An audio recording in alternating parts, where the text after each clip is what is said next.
siang. Terima kasih Bapak telah meluangkan waktu terkait dengan informasi yang ingin saya gali yang berhubungan dengan rencana tahunan di SD Negeri Parangbitung 3 ini. Bersedia ya Pak untuk memberikan informasi terkait dengan RKT, RKAS dan program sekolah. Bersedia. Ya, baik Pak. Yang mau saya tanyakan yang pertama terkait dengan dokumen RKT yang ada di sekolah Bapak ini. Apakah sekolah memiliki dokumen RKT tahun 2026? Ya, kalau RKT itu sudah ada, sudah pilih-pilih, sudah kita susun, sudah ditetapkan juga sebagai program sekolah yang rencananya akan dilaksanakan 1 tahun ke depan, yang memuat di dalamnya ada tujuan, sasaran, kemudian program prioritas, indikator keberhasilan, termasuk juga jadwal kegiatan serta penanggung jawab pelaksana program. Jadi RKT sudah dibuat ya. Nah, untuk membuat RKT dalam menyusun RKT yang digunakan sebagai dasar apa? Penyusunan RKT kita lakukan, kita susun berdasarkan hasil analisis dari raport pendidikan.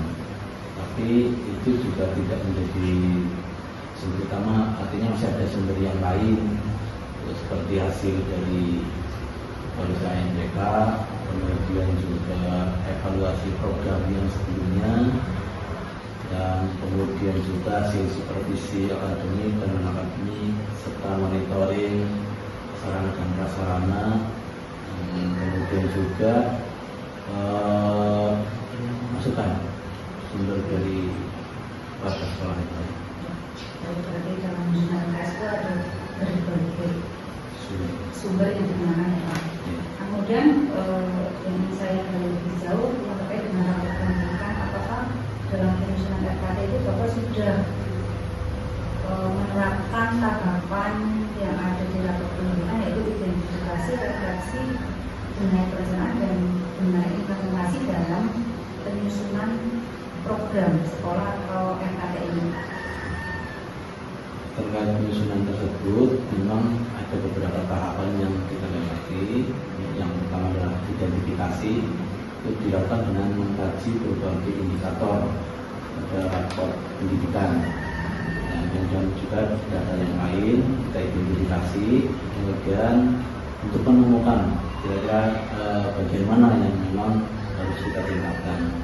Setelah itu kemudian kita refleksi dengan rekan-rekan guru dan juga tenaga pendidikan, karena di sini juga ada tenaga pendidikannya di perusahaan, guna menemui akar penyebab dari permasalahan yang muncul dalam pelaksanaan tersebut.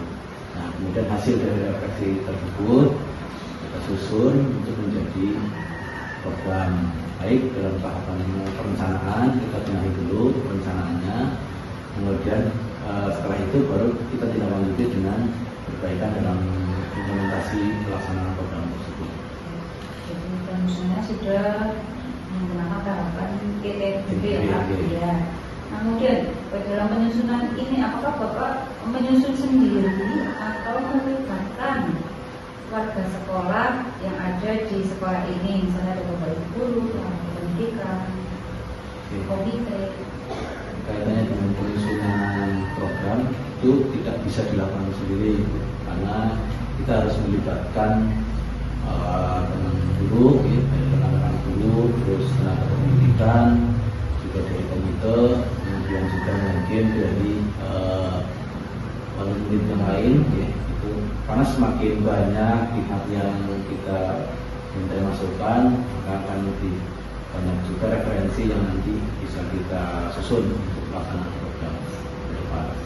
Nah, kemudian RKT yang dibuat yang kemudian menjadikan program sekolah itu ada keterkaitannya enggak dengan kurikulum sekolah? Maksudnya sekolah ini sudah punya kurikulum ya Pak, pada awal sampai akhir.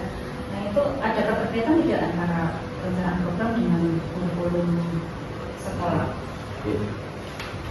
Untuk terkaitannya jelas ada, karena terkait kurikulum sekolah itu di dalamnya ada kalender pendidikan. Nah, dari kalender pendidikan itulah yang nantinya kita jadikan pedoman dalam menyusun jadwal pelaksanaan program agar apa yang sudah kita programkan itu pelaksanaannya bisa selaras, tidak sampai tumpang tindih. Jadi memang ada keterkaitan antara program sekolah dengan kurikulum ya Pak.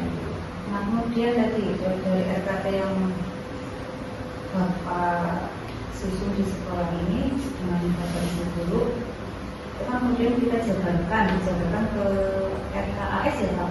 Ya, nah itu bagaimana hubungan keterkaitan antara RKT dan RKAS yang merupakan penjabaran dari RKT tersebut? Ya, kaitannya hubungan antara RKT dan RKAS. RKAS itu disusun juga berdasarkan dari apa yang ada dalam RKT.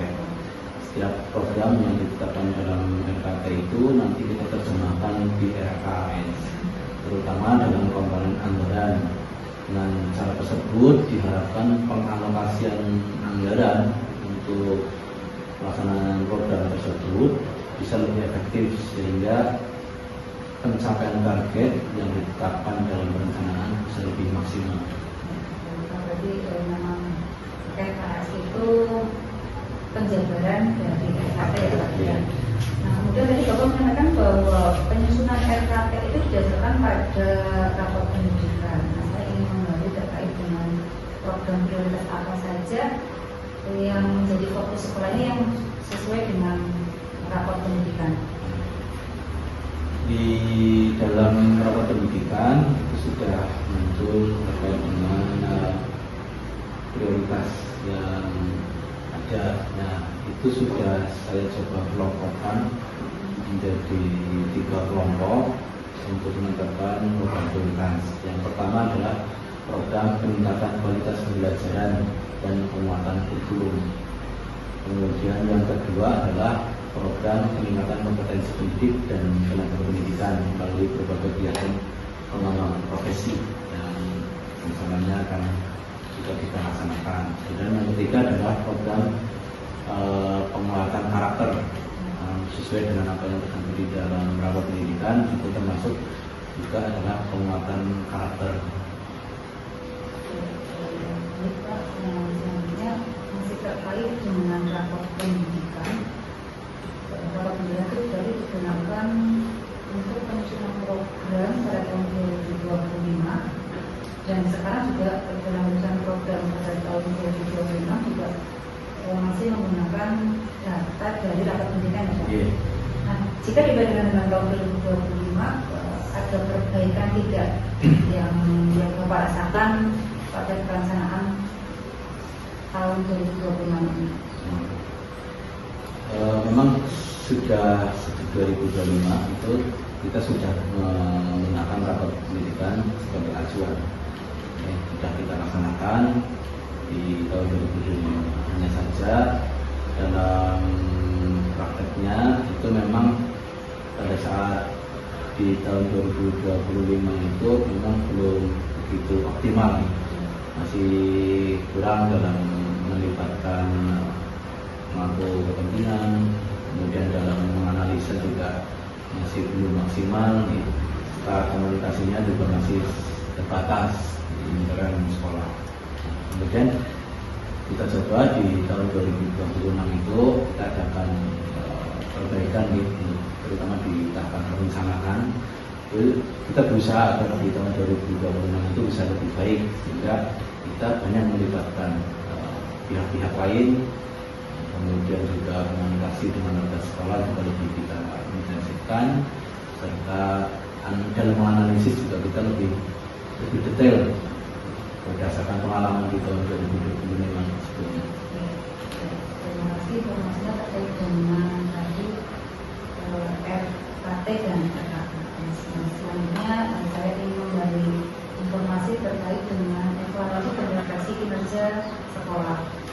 Jadi dari hasil perencanaan program, otomatis kan selama 1 tahun itu apa yang sudah direncanakan dilaksanakan selama 1 tahun itu. Nah setelah pelaksanaan kita sebaiknya evaluasi dan refleksi kinerja sekolah.